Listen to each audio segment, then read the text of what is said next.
శ్రీమాత్ర నమః. నమస్తేనండి.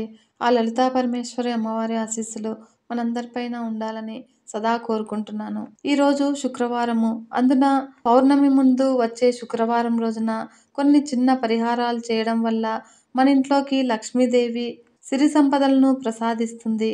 అందున మన గుమ్మం వద్ద ఒక చిన్న ఆకును పెట్టడం వల్ల ఆ లక్ష్మీదేవి కరుణా కటాక్షాలు మనందరిపైన ఉంటాయి. డబ్బుకు లోటు ఉండదు. మన ఇంటి ముఖద్వారాన్ని లక్ష్మీదేవితో సమానంగా అంటూ ఉంటారు మన పెద్దలు. కాబట్టే ఆ గుమ్మం మీద ఎవరిని కూర్చోకూడదు లేదా నిల్చోవడము చేయకూడదు అని చెబుతూ ఉంటారు. మరి ఆ లక్ష్మీదేవితో సమానమైన గుమ్మం వద్దను పసుపు కుంకుమతో అలంకరించి చక్కగా ముగ్గులు వేసి అలంకరించి గుమ్మాన్ని ఎప్పుడూ శుభ్రంగా ఉంచుకోవాలి. అలా ఏ ఇంటి స్త్రీలైతే గుమ్మాన్ని చక్కగా అలంకరించుకొని ముగ్గులు వేసుకొని అలంకరించుకుంటారో ఆ ఇంటికి లక్ష్మీదేవి అనుగ్రహము కలుగుతుంది. ఆ లక్ష్మీదేవి అనుగ్రహం ఉన్నట్లయితే మనకు ఏ దానికి లోటు జరగదు. కనుక లక్ష్మీదేవి స్వరూపమైన ఆ గుమ్మం దగ్గర ఒక చిన్న ఆకు పెట్టడం వల్ల మన దోషాలను దారిద్ర్యాలని మనం దూరం చేసుకోవచ్చును. ఆ లక్ష్మీదేవి మన ఇంటికి రావాలంటే మనం చేయవలసిన పని ఏమిటో ఇప్పుడు ఒక చిన్న కథను గురించి తెలుసుకుందాము. మన ఛానల్ని ఫస్ట్ టైం చూస్తున్నట్లయితే ఈ వీడియో కనుక మీకు నచ్చినట్లయితే లైక్ చేయండి ఫ్రెండ్స్. మరియు మన ఛానల్ని సబ్స్క్రైబ్ చేసుకుని మరింత ముందుకు తీసుకెళ్లగలరని ఆశిస్తున్నాను. ఒకరోజు రాజు మంత్రి మారువేషంలో రాజ్యంలో తిరుగుతూ ఉండగా ఒక బందిపోటు గుంపు వాళ్ళపై దాడి చేస్తారు. అప్పుడు రాజు మంత్రి వాళ్లతో ప్రతిఘటిస్తూ ఉంటారు. అటువైపుగా వెళుతున్న రుద్రసేనుడు అది చూసి తన వంతు సహాయం అందిస్తాడు. దానికి మారువేషంలో ఉన్న రాజు మెచ్చుకొని నీకు ఏం బహుమానం కావాలో కోరుకో అని అంటాడు. అప్పుడు రుద్రసేనుడు నా వంతు తను చేశానే కానీ ఆపదలో ఉంటే కాపాడనే గాని ఏదో ఆశించి మాత్రం కాదు అని వీరోచితంగా అంటాడు. దానికి రాజు సంతోషించి నీకు ఎప్పుడు ఏం సాయం కావాలన్నా తనని కోరుకోమని చెప్పి అక్కడి నుంచి వెళ్ళిపోతాడు. రుద్రసేనుడు ఇంటికి వచ్చి ఇదంతా తన భార్య శాంతశీలకు చెబుతాడు. అప్పుడు ఆమెకు ఒక విషయం గుర్తుకు వస్తుంది. అదేమిటంటే కొద్ది రోజుల క్రితము తను కట్టెలకని అడవిలోకి వెళ్ళినప్పుడు అక్కడ ఒక మునీశ్వరుడు తారసపడతాడు. శాంతశీలతో ఆ మునీశ్వరుడు ఇలా చెప్తాడు. తల్లి, ఒక విషయము చెబుతాను, శ్రద్ధగా విను. లోకమంతా చీకటిగా, అది కూడా శుక్రవారం రోజున ఎవరి ఇంట్లోనూ దీపం లేకుండా ఉండి నీ ఇంట్లో మాత్రము దీపం పెట్టి గుమ్మానికి అడ్డంగా కూర్చో. అప్పుడు చీకటిని భరించలేక నల్లని చీర ధరించిన ఒక ఆమె నీ ఇంట్లో నుంచి వెళ్ళటానికి ప్రయత్నిస్తూ ఉంటుంది. అప్పుడు నువ్వు ఆమెను అడ్డగించి బయటకు వెళితే లోపలికి రాకూడదని షరతు విధించు. అప్పుడు ఆమె నేను లోపల ఉండే ఈ వెలుగుని భరించలేకపోతున్నాను, చీకటిలోకి వెళ్ళిపోతాను అంటుంది. ఇంకొక ఆమె పట్టు పీతాంబరాలతో దగదగా మెరిసిపోయే నగలతో ఇంట్లోకి ప్రవేశించడానికి ప్రయత్నిస్తుంది. ఆమెను కూడా అడ్డగించి లోపలికి వెళితే బయటకు వెళ్ళకూడదు అనే షరతు విధించు. ఆమె అప్పుడు బయట చీకటిని భరించలేను, లోపలికి వెళ్ళిపోతానని అంటుంది. ఆమె ఇంట్లోకి ప్రవేశించగానే నీవు ఐశ్వర్యవంతురాలు అవుతావని మునీశ్వరుడు చెప్పినది గుర్తుకు వస్తుంది.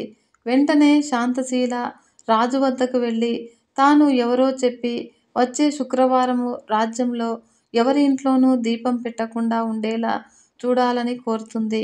వెంటనే రాజు ఆమె కోరిక మేరకు రాజ్యంలో ఎవరూ శుక్రవారం రోజు దీపం పెట్టకూడదని చాటింపు వేయిస్తాడు. అలా మునీశ్వరుడు చెప్పినట్లుగా చేసి శాంతశీల ఐశ్వర్యవంతురాలు అవుతుంది. కానీ శుక్రవారము ఎవరూ దీపం పెట్టకుండా రాజుగారితో ఆజ్ఞ వేయించినందుకు చాలా బాధపడుతూ ఉంటుంది. అప్పుడు లక్ష్మీదేవిని ప్రార్థించగా లక్ష్మీదేవి ప్రసన్నురాలై ఇకపై ప్రతి శుక్రవారము సంధ్యా సమయంలో ఎవరు దీపం పెడతారో వారందరి ఇళ్లకు నేను వస్తాను అని వరం ప్రసాదిస్తుంది. అలా ఎవరైతే ప్రతి శుక్రవారము సంధ్యా సమయంలో తప్పకుండా దీపం వెలిగిస్తారో వారు శ్రీ లక్ష్మీ కరుణా కటాక్షానికి పాత్రులవుతారు. లక్ష్మీదేవి ఎక్కడ ఉంటే ఏం ఫలితాలు వస్తుందో ఇప్పుడు తెలుసుకుందాము. లక్ష్మీదేవి అందరికీ ఇష్టమైన దైవము. ఆ దేవి అనుగ్రహాన్ని పొందని వారు ఉండరు. అయితే ఆ తల్లి కరుణ పొందిన వినయంతో ఉండేది కొందరైతే అహంకారంతో అష్ట కష్టాలు పడేది మరికొందరు. అందుకే పెద్దలు మానవ శరీరంలో ఆ తల్లి ఎక్కడ నివసిస్తే ఏ ఫలితం వస్తుందో సంకేత రూపంలో తెలియజేశారు. ఈ విషయాన్నే జ్యోతిష శాస్త్రరీత్యా పరిశీలిస్తే మరిన్ని వివరాలు తెలుస్తాయి. అమ్మవారు పాదస్థానంలో ఉంటే వాళ్లకు విలాసవంతమైన గృహాలు లభిస్తాయట. తొడలలో అమ్మవారి శక్తి ఉంటే ధన సమృద్ధి విశేషంగా కలుగుతుందట. గుహ్య భాగంలో ఉంటే భార్యాసుఖము, సంసారిక ఆనందం లభిస్తుందట.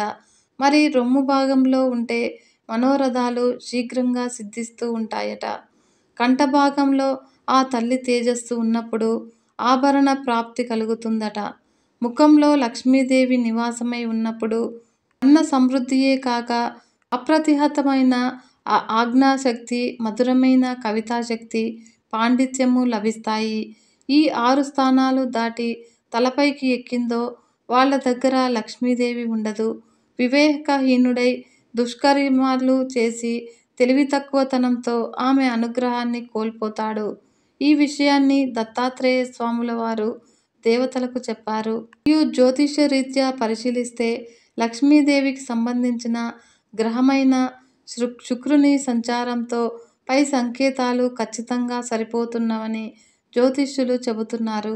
ఆ జగన్మాత అయిన ఆ తల్లి కృప హఠాత్తుగానో పుట్టుకతోనో మనపై కలగవచ్చు.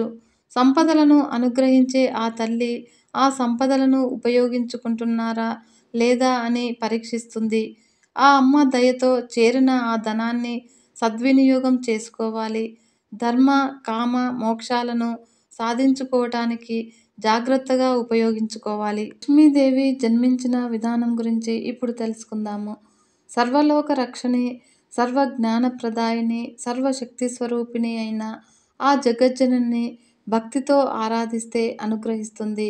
సిరి సంపదలు, సౌభాగ్యాన్ని అనుగ్రహించే ఆ లక్ష్మీదేవిని సేవిస్తే కోరిన వారికి కొంగు బంగారం అవుతుంది. లక్ష్మీదేవి పుట్టుక గురించి తెలుసుకోవాలంటే ఒకరోజు ఇంద్రుడు ఐరావతంపై స్వర్గానికి వెళ్తూ ఉండగా ఎదురుగా దూర్వాస మహర్షి తారసపడతాడు. అల్లంత దూరాన ఇంద్రుని చూసిన దూర్వాసుడు అమరావతి అధిపతికి గౌరవ సూచకంగా తన మెడలోని దండనిస్తాడు.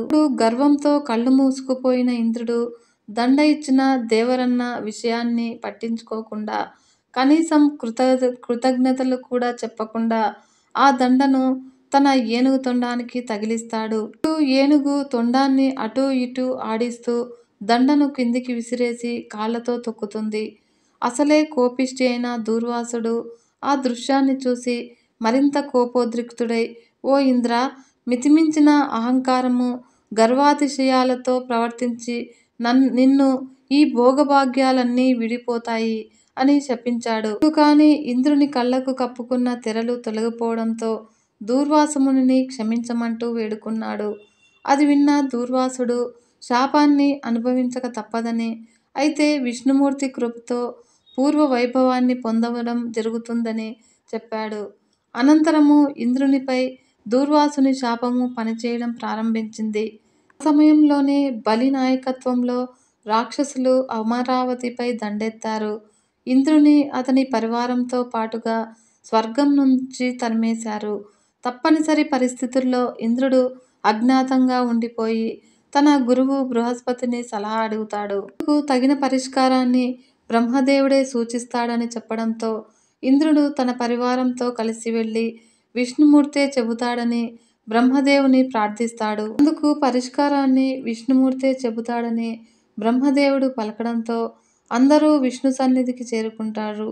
ఇంద్రాది దేవతల ద్వారా జరిగిన సంగతిని విన్న విష్ణుమూర్తి రాక్షసుల సహాయంతో పాలసముద్రాన్ని చిలికి అందులో నుంచి వెలువడిన అమృతాన్ని అందుకుంటే తిరిగి అధికారం దక్కుతుందని అంటాడు. ఆ మందర పర్వతం వాసుకితో పాటు పాలసముద్రాన్ని చిలకడం మొదలు పెడతారు. సమయంలో విష్ణుమూర్తి కూర్మావతార రూపంలో మందర పర్వతం మునిగిపోకుండా భరిస్తాడు. అనంతరము పాలసముద్రం నుండి ఎన్నో రకాలైన జీవులు, వస్తువులు వెలువడతాయి.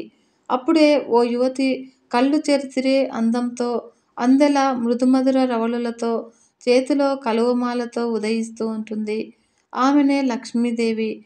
ఆమె విష్ణుమూర్తిని తన భర్తగా అంగీకరిస్తూ ఆయన మెడలో మాల వేసి సిగ్గులతో ఆయన సరసన నిలబడుతుంది. అలా క్షీరసాగర మథనం నుంచి జన్మించిన లక్ష్మీదేవి దుష్ట శిక్షణార్థము మహావిష్ణువు ఎత్తిన అవతారాలన్నింటిలోనూ ఆయన సరసనే ఉంటుంది. లక్ష్మీదేవికి చెంచల అనే పేరు ఎలా వచ్చింది అంటే, లక్ష్మీదేవి ఒక చోట స్థిరంగా ఉండదనేది జగమెరిగిన సత్యమే.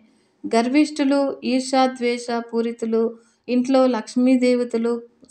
లక్ష్మీదేవి కొలువై ఉండదనడానికి దుర్యోధనుని ఉదంతమే ప్రబల ఉదాహరణ.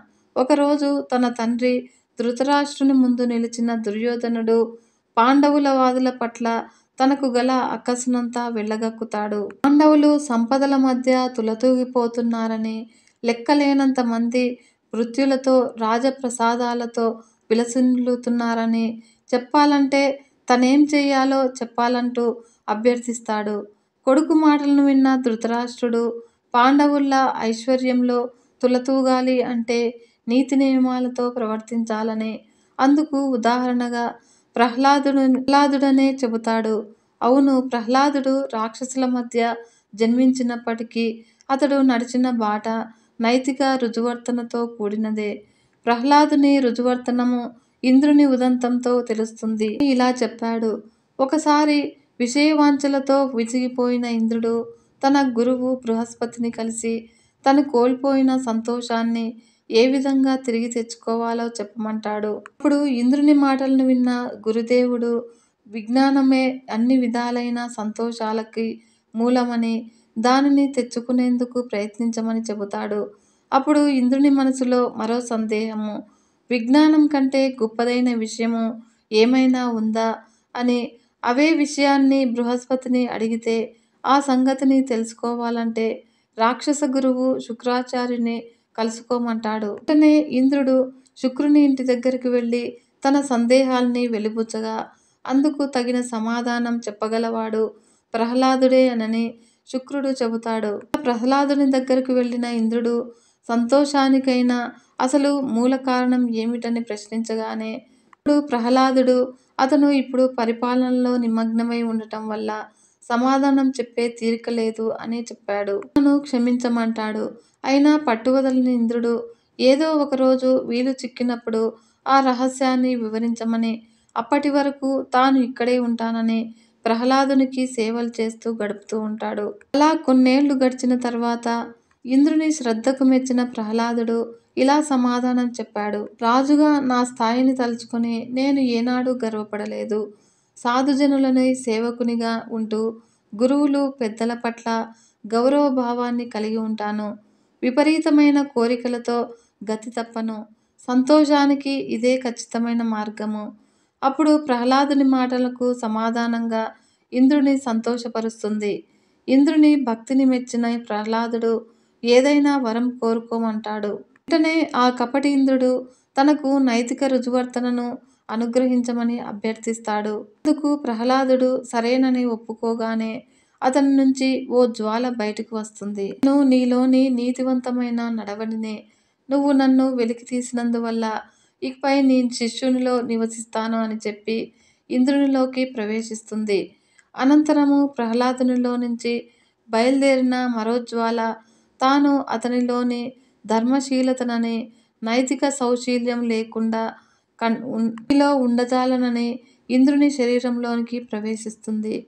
అనంతరం బయటపడిన సత్యము తాను నిజాన్ని అని, ధర్మబద్ధతతో ఉంటానని చెప్పి వెళ్ళిపోతుంది. తదనంతరము వెలువడిన మరో జ్వాల తాను అధికారాన్ని అని చెప్పి తాను నిజం వెంటనే ఉంటానని ఇంద్రునిలోకి ఐక్యమవుతుంది. చివరగా ధవళ కాంతులతో మెరిసిపోతున్న ఓ దేవత బయటికి వచ్చి తనను లక్ష్మి అంటారని, సంపదల దేవతనని, దీర్ఘకాలం నీ వెంటే ఉన్నానని, ప్రస్తుతం తనను వదిలిపెట్టడానికి ప్రహ్లాదుడు సిద్ధమైనందువలన తప్పని పరిస్థితుల్లోనూ వెళ్ళిపోవాల్సి వస్తోందని చెప్పి బయటికి వస్తుంది. ఈ విధంగా ధర్మ ప్రవర్తన, నిజము, అధికారము, నైతికబద్ధ ప్రవర్తన ఉన్న చోట లక్ష్మీదేవి కొలువై ఉంటుందని అర్థమవుతోంది.